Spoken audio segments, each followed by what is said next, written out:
NA, like one of the games that we've is the strongest hero in the game to a lot of teams. It is. It is. Particularly good against Marcy. It's very hard to connect onto the puck. Not on a Dazzle, though. Yeah, Fata looks to be in a bit of trouble. Yawar ends up taking the bounty rune for himself. He has the Fury Swipes ready to go, but Fata looks like he's going to get first blooded by Boxy. So Yawar just going to get another right click in, not even, actually. Will have to waddle his way back to the lane. And yeah, on basically every hero he plays. It's obviously amazing. This game is quite good. Yeah, you're playing against essentially 3 like big tanky boy cores. Yep, Fata looks to be dead as Zai pops the ult there. He's going to get off his grave for the time being, as you are actually in the area, but not going to do too much to ward off Zai. We'll get some right clicks in though. And back to farming. He is going Battle Fury. Yep. Okay. Yep. The NA special. Very interesting. So I mean, I love seeing Battle Fury on this year because he can actually just get tons of items throughout the entire game, but it's about whether you get run over before your second item, which pretty much has to be BKB, I would assume. As another coil comes in. Was that an Arcane rune onto Quinn? That felt like quite the low cooldown. Is Matu back in the mid lane, so Soniqs doing a good job of... You see the smoke from Soniqs here at the top lane. Just trying to push the lane in as Quinn. Gonna spot out Zai, and gonna get off the coil, but you can see the TPs are coming in. The Witchblade being shown now with the Spirit Siphon there as well. Zai waits out the coil, but ends up dropping anyway to Leslau's ult. And Insane, knowing that he will likely die here, just trying to kill off the wave to prevent this push. As Leslau will find him with the Exorcism in all likelihood. Quinn just taking out the rest of the opposing wave as the fortification is popped. But either way, Liquid will have to give up this tower. They delayed as much as they could, but nice couple kills here from Soniqs. Lelis is top net worth on his team. He's absolutely dominating this game. By the way, he does this Soul Ring build on Death Prophet. I've not seen a lot of other people do this one. I really like it. He goes for Soul Ring and then the 2 seconds off Crypt Swarm talent. Ooh, Mickey with a nice solo hook. Hook Dismember, and that is a dead Fata. Of course, we'll get the grave off. And Mickey not interested in getting the Flesh Heap stacks, will instead just give all of it to Matu. I mean, that feels... I'm not going to lie, watching Pudge not get the Flesh Heap stack. I know it doesn't matter as much these days, but it's just like an old habit. As Hook, oh, not going to connect, but MSS still taking a ton of damage from Zai. The Curse keeps him at bay, though. Only going to be half duration because he was all alone. Horsey onto MSS, but the Void finishes him off from Zai as the nighttime now will end. I got a question for you, Shannon. Yes? Let's see if this hook hits real quick. Great call. They do get scanned out, though, so Liquid are aware, and they're TPing in. The Bear's going to scout it out. Dead Bear? Yeah, we have the Macro Pyre coming in as well. Boxy trying to get into the pit. Yawar just focusing Roche on nothing else. He pops his ult. He ends up snatching the Aegis, does Boxy, so Yawar will get out of the pit without a prize for himself. They do get the Roche kill, though. That doesn't really matter too much as they're going to get the disposal onto Yawar, pops that ult, but not going to be able to get out this time. So 2 dead in favor of Liquid. What an absolute disaster for Soniqs as they lose 4. Jesus, that was horrible. Did Yawar get the Aegis? No, it got snatched by Boxy. It got snatched by I see. Every other mid-pudge go Ags, and then everybody started copying. I don't know if they copied off of Dendi, but he was the first person that I actually saw doing this, and people were taking note, man. He was owning pubs with it. Classic Blink build. Yep. Zai is going to get the spot out onto Quinn, but the cancellation of the TP won't be there because he already used Void, so Quinn able to get out. Kind of now that I look at it, kind of a hard, if you want to call it a hard puck game, but Ice Path out of Phase Shift, you got Crippling Fear, which, like, you're never going to itemize, it feels like. Maybe a Force Staff. We've seen that in the past, but you're not going to get, like, a BKB on a puck normally. As Quinn, speaking of which, he's going to get hooked and brought down. Zai gets credit for that as the Curse just a little bit too late. And Liquid just getting basically everything that they want.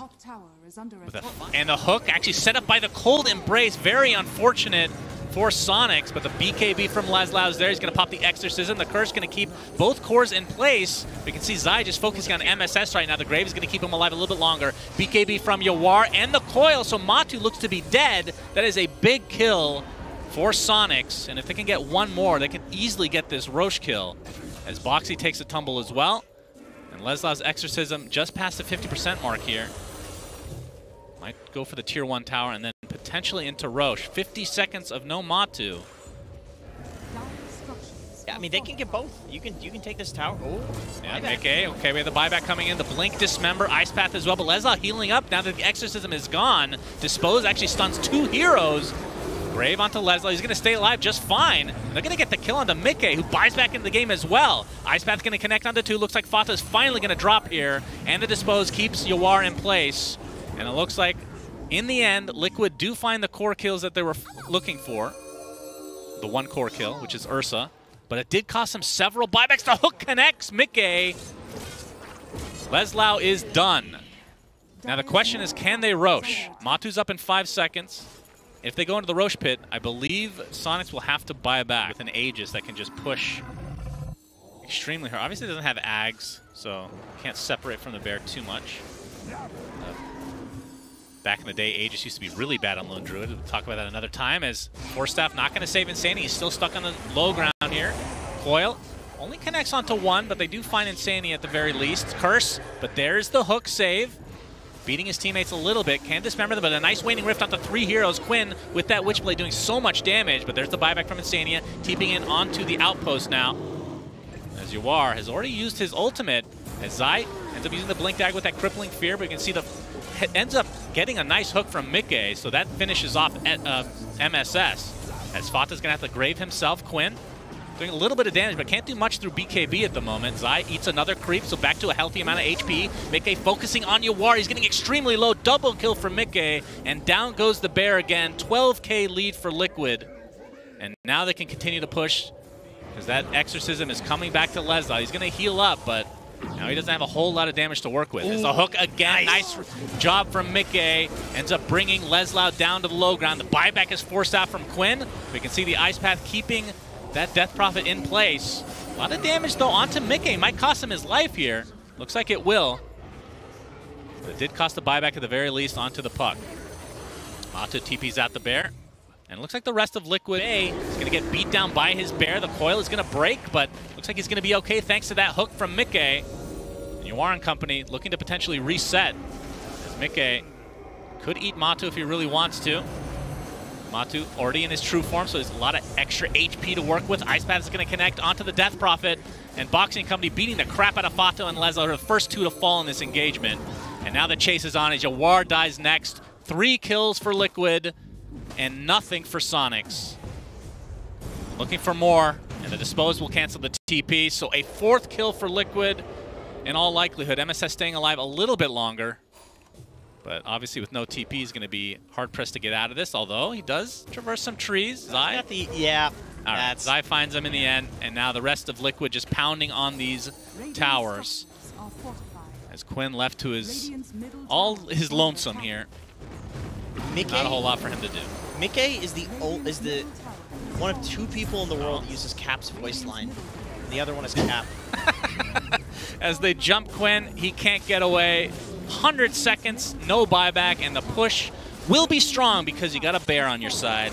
So mention even like Zai again having an well, amazing. All right. Oh my God, we will will flip to Liquid very soon. Right? Okay, I want to focus a little bit more on Soniqs, okay? Because I want to know what was missing in that lineup for them to be able to capitalize or even gain any sort of momentum in game 2. So I think first of all, Quinn just had a bad game. Okay. Obviously, I mean, they had to have known that they would just get lone druided because he just like struggled.